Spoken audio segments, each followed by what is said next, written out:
Hello, everybody. Imelda here again. The last time we spoke, I talked a little bit about some of the difficulties that people can experience coming into stillness and how coming into stillness is vital to self healing. And I'm not just talking about healing, on a deep level, like something like I had, for years, chronic everyday headache. But I'm talking about the healing of the small things in life, the day to day things. And so it says in the book of the Dead Sea Scrolls, "Be still and know that I am God." And what we're trying to do, first of all, in our meditation, is connect with that divinity within, and then to ultimately connect with the universal divinity. So, what I'm going to do today, what I'm going to invite you to share with me today, is a meditation. Now, this meditation is based on the practice of yoga, and I will later in this series of talks do a meditation based on another practice. But for today, we'll go through the practice of yoga. At the end of the meditation, you'll hear a sound, and that'll be the invitation for you to open your eyes. And then I'll talk a little bit about the process that we went through and where it has its roots in the ancient teachings of yoga. So to begin, the first thing to do is to place a small cushion underneath your tailbone, so underneath your buttocks, but almost as if you're slipping off the cushion. And this helps the spine to stay erect. Now, an erect spine is very important body posture is very important in meditation in general, but an erect spine, where am I going today with words? An erect spine is important because it allows the energy to flow through the different areas of consciousness, which in yoga are called chakras. So just before we begin, and just to emphasize the importance of that posture, I'm going to ask you to do a little exercise with me. So I'm going to do it with you. So I'm going to drop down. I'm going to drop my chest and my shoulders. And I'm going to say out loud, and I invite you to do the same, "I feel absolutely wonderful. I feel totally amazing. I've never felt so well." Now, we're going to change our position. We're going to lift our sternum, not out, but up. Drop the shoulders down. That allows the shoulder blades to drop down the back of the body. And tell yourself, "Do you know, I feel terrible. I've never felt as bad as I do today. I feel absolutely awful." So if I could hear you, what would be your response to that? Cian, what would your response be? I could never say the second part. Cian could never say the second part. But the point I'm wanting to make is that when the body is in this position, we don't feel awful. We feel really good. We feel uplifted. Our heart is uplifted. Our chest is uplifted, not flung out in a proud way, but uplifted. Our spine is erect. When we drop down into this position, it's actually hard to feel good because we've dropped our heart down instead of lifting it up.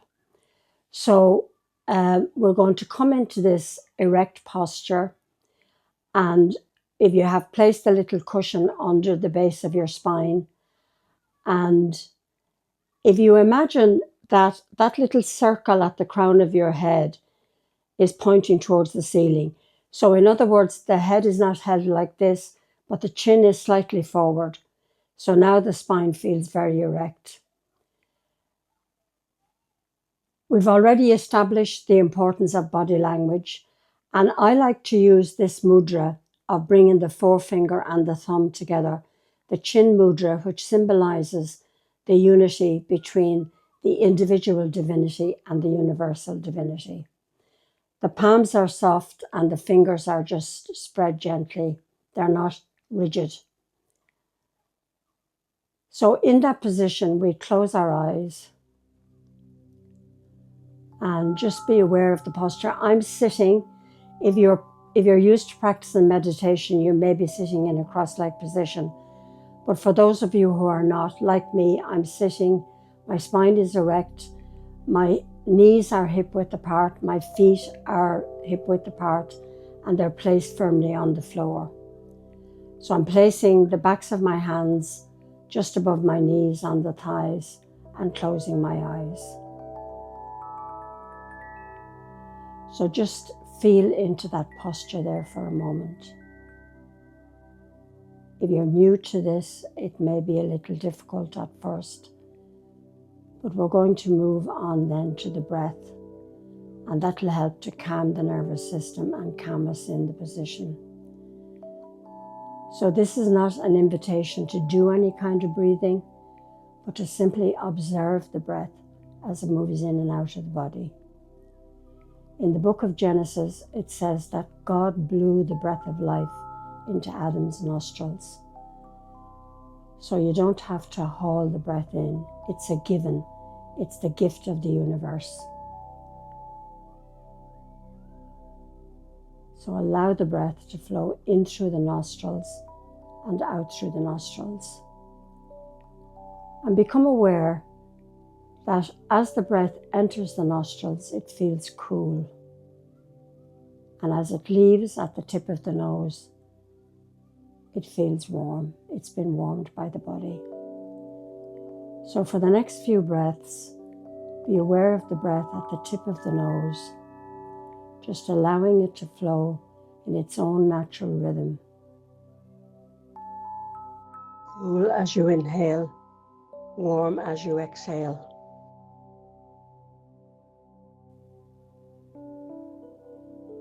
Breath flowing in, breath flowing out. Breath flowing in, breath flowing out.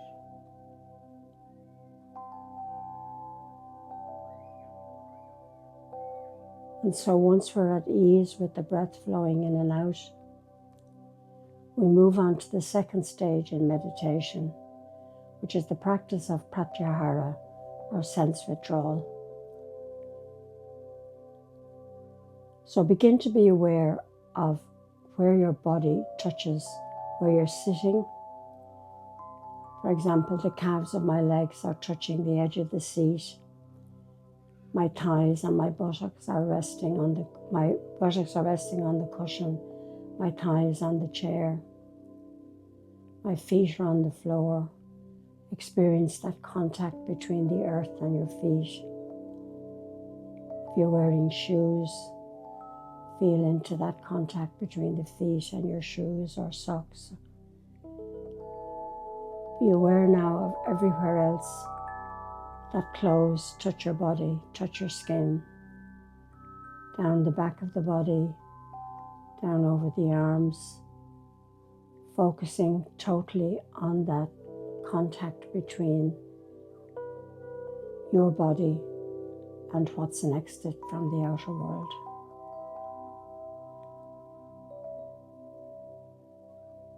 And doing that for a few moments, you will suddenly feel the desire for the breath to come back,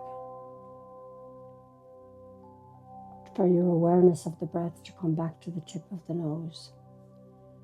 So allow yourself naturally to return to observing the breath and experiencing it at the tip of the nose. Breathing in, breathing out. Next, be aware of the eyes and look into the darkness behind the eyelids. It may not be dark. You may see colors. You don't have to see anything. We're not striving here for anything. We are open to the possibility of what may occur, and we'll each have a different experience. So as we focus on the darkness behind the eyelids and stay there for a few seconds until again we feel the awareness drifting back to the breath at the tip of the nose. Breathing in, breathing out.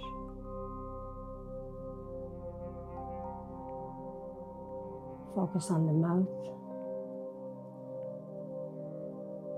and see, can you feel any taste in the mouth? You might feel the taste of something you've eaten earlier on. You might experience the taste of something that you're not sure what it is. It's just like the inside of your mouth. And again, explore that until the breath naturally returns to the tip of the nose.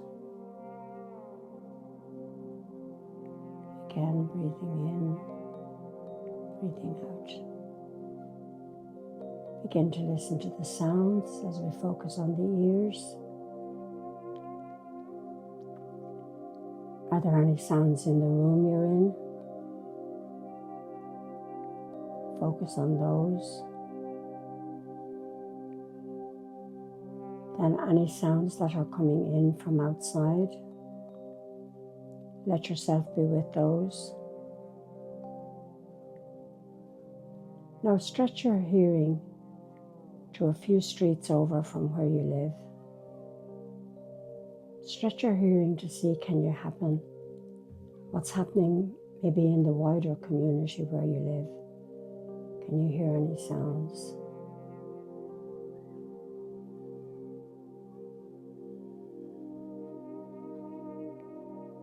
Can you hear what's happening on the far side of the city or the country area that you live?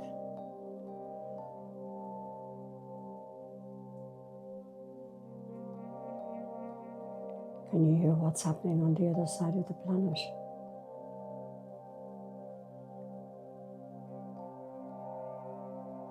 Can you hear what's happening in space? Can you hear the sounds of space? And then allow the awareness to flow gently back to the breath. And again, observe the breath at the tip of the nose. Be aware of the in-breath, the coolness, the out-breath, the warmth.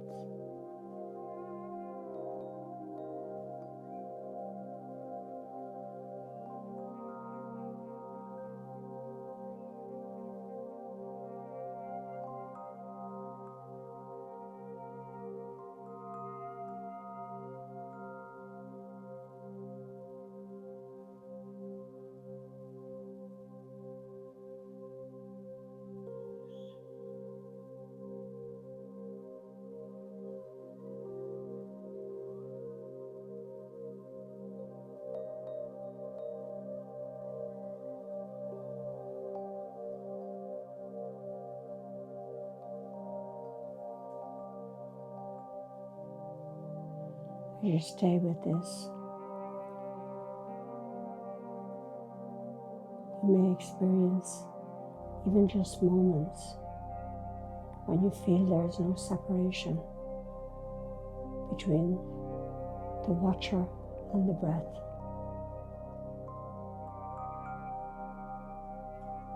That the seer that is observing the breath is not separate from the breath itself. This is not a challenge, but a possibility.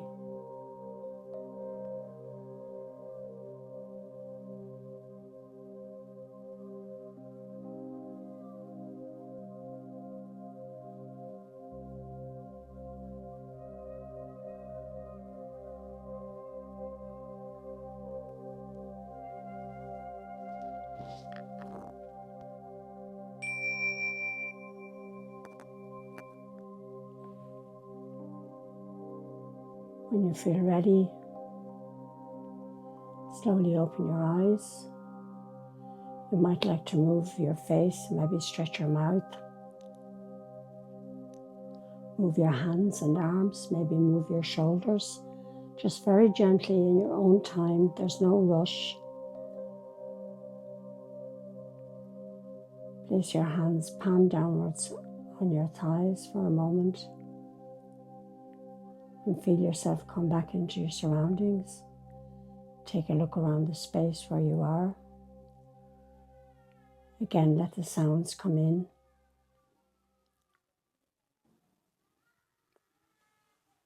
Om, peace. Amen. Okay, so we're back. I hope that you enjoy that experience of coming into quietness and coming into stillness in your mind and your heart. You see, the mind can't do nothing. So what we can't just sit down and decide, oh, I'm going to meditate, but the mind doesn't stop and we're going, oh, I can't do this. And people have told me of having that experience. We need to go through that process, and that is the process that was set out by Patanjali, who wrote about the sutras, or what would translate in as the threads to yoga, and yoga being the union with the universal energy or God, Ishwara, Brahman, however you see that. And so I'll just talk a little bit about the stages we went through there. So the first stage we went through, he terms asana, which is the posture. And that is vitally important for the reasons I've already said. The next stage we went through was focusing on the breath. He describes it in his sutras as pranayam. My understanding of pranayam, that is a pre-requirement to it, as it is to meditation. The next stage we went to was pratyahara, which is the withdrawing of the senses. So you see, when you extend your mind out and out and out chasing something, it automatically wants to come back from it. So it's a natural occurrence that your breath wants to come back, that your awareness wants to come back to the breath. The next stage is dharana, which is concentration. So we begin to concentrate then fully on the breath at the nose. Now, we can at this point as well use a mantra, and one of the great mantras in the yoga practice is the practice of Om, is the sound of Om, which is the primordial sound of the universe and said to be the sound of God. And it's simply Om as the breath comes in, Om as the breath goes out. Then the next stage from that is dhyana, which is meditation. So we're moving more and more into that quiet space. And then in the final stage, which is samadhi, which we can sometimes have moments of, is that space where we're no longer aware of the separation between whoever is that part of us that is seeing and what we are observing. And I was tempted when I was preparing for this for you to say you probably didn't go into samadhi, but who am I to know where you went? But we can have those brief moments of that in meditation. And then you can stay in that meditation for as long as you want. The other thing I'd like to say about it is that it is a practice and it is a skill. And when you become more skilled at it, if you like, you can move through those stages that I went through very quickly. And you might not want to. You might enjoy simply moving slowly through those stages. And that in itself would be a good beginning practice, and not try to stay too long initially. Is there anything else I want? Oh, yes. So Patanjali laid out his 8 sutras of yoga, and we went through 6 of them there. But there are 2 preceding that, which he called the yamas and the niyamas. And these are really important as well to our development in yoga, but our development just in living a conscious life and in bringing healing into our life in whatever way we need it. Now, the yamas are, if you like, kind of disciplines that we would follow. So I always think they're a bit like the 10 Commandments in Christianity. So they ask us, to be non-violent, to be non-angry, and I think a really important one for today's world is to be non-covetous and to not accumulate things. Now, I interpret those in today's world as being not to be greedy. And I think in the world today, we are witnessing a manifestation of huge greed for power. And where do we seek those little bits of power in our own life? Maybe by being not extremely violent, but a little bit aggressive, or a little bit angry with somebody, or not allowing people to have their own voice heard. So those are aspects of the self that we can examine. The niyamas are more aspirations. So the first one is purity, and I don't know what he meant by purity, but I think of purity in terms of thoughts and actions. So, if we're sitting around being annoyed with people and having mental conversations with them, we're going to tell them, then, those are the kind of things where we can bring about change. He put these things first. And one of the other ones is self-study. And the last one is an aspiration to surrender to God, or however you see that. Now, I like that last one because I think we live in a world where it's difficult to be still because the constant invitation is to be out in the world.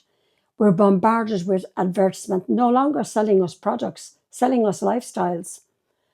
And we're bombarded with things to do, and we all have busy lives, and life has become much more complex and made so to some extent by technology. So for me, I'm going to call it a challenge because I think it is a challenge. For me, the challenge in my life is I am working on my inner world. I'm doing my exercises. I'm doing my meditation daily. How do I bring that into my outer world to actually manifest what Patanjali is talking about there, the yamas and the niyamas? Now, my experience has been, I'll backtrack a bit. He has put them first in his list of sutras. So it's almost like they're a pre-requirement to begin meditation. My experience in my practice of yoga over the years is that they work hand in hand. They're kind of on a wheel that can move backwards and forwards. So as you're continuing to meditate, and daily if you can, you automatically begin to live more consciously. You bring that awareness, that inner awareness of your soul that you're developing in meditation into your ordinary everyday world. And you are more aware of what you're doing and thinking and saying, and what you're not doing and thinking and saying. So I wish you joy in your practice. My wish for you is that you will remain open to the possibilities and not give yourself goals, but just know that the overall intent is for personal and universal good. So remember, you are safe, secure, and loved, and go gently and mind your precious selves.